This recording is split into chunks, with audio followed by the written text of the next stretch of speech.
Hello to all my amazing viewers all over the world. Join me today. Let's make crunchy pineapple flavor chin chin.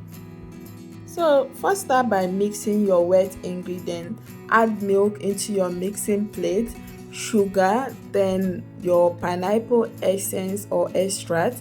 Use a whisk to give it a proper mix to dissolve the sugar.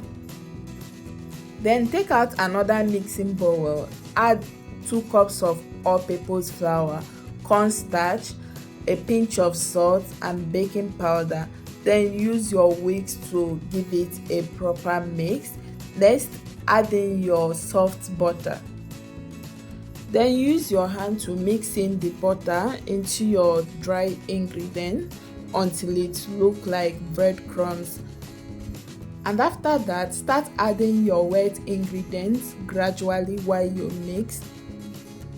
And one more thing guys, you can also use egg for this recipe, but if you want your chin chin to come out more crunchy, don't use egg and do not add too much baking powder. And the reason why I added cornstarch is to make my chin chin to have this nice and crunchy texture, but you can skip it. After you are done forming a dough, then place it on a floured surface and knead for about a minute or two. Then divide the dough into 2 portions. Take 1 portion and keep it aside. Then work on the other portion of the dough. Use your rolling pin to roll out the dough to flatten it.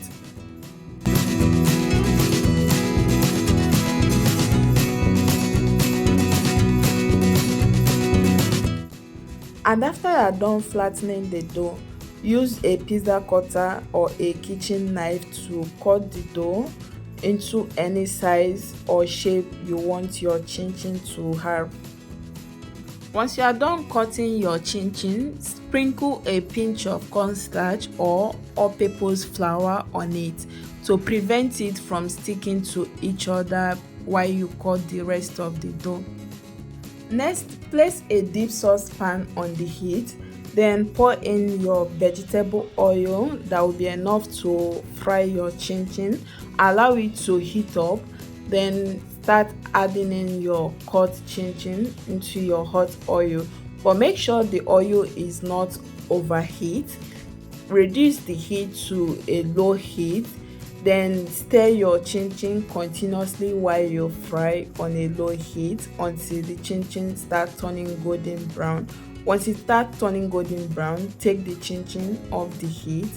One more thing guys, you don't have to wait for the chin chin to turn golden brown completely before you take it off the heat.